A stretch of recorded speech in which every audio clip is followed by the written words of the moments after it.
माँ बाप को पैसे भेजते हो तो इनकम टैक्स का नोटिस आने ही वाला है। 1 मिनट में पूरी बात समझाती हूँ।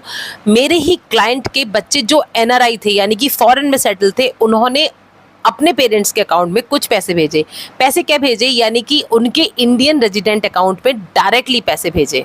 जैसे ही इंडियन अकाउंट में फॉरेन रेमिटेंस आया तो इनकम टैक्स के लिए ये एक रेड फ्लैग हो चुका था और उनके पेरेंट्स के पास एक प्यारा सा इनकम टैक्स वालों ने नोटिस भेज दिया।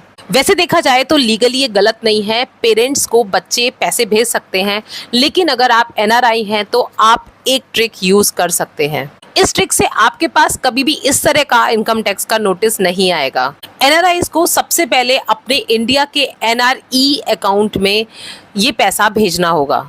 अब जैसे ही पैसा इस अकाउंट में आता है तो ये एक नॉर्मल पैसा बन जाएगा। अब इस नॉर्मल पैसे को आप पेरेंट्स को दीजिए, आप कोई और तरीके से अपने रिलेटिव्स को दीजिए, देना है दीजिए, नहीं देना नहीं दीजिए, अब ये इनकम टैक्स के नोटिस में नहीं आएगा। पर ये गलती कभी मत करना कि डायरेक्टली फॉरेन से पैसा इंडियन रेमिटेंस में भेज दो। इससे क्या होता है कि एक रेड फ्लैग इशू हो जाता है, एक नोटिस आ जाता है, नोटिस क्लियर हो जाता है, लेकिन कुछ टाइम आपका वेस्ट हो जाएगा, कुछ पैसा भी आपका वेस्ट हो सकता है। ऐसी ही इंपॉर्टेंट इन्फॉर्मेशन के लिए मेरे अकाउंट को फॉलो करना और ये वीडियो इमीडिएटली उन सब के साथ शेयर करो जो एनआरआईज हैं।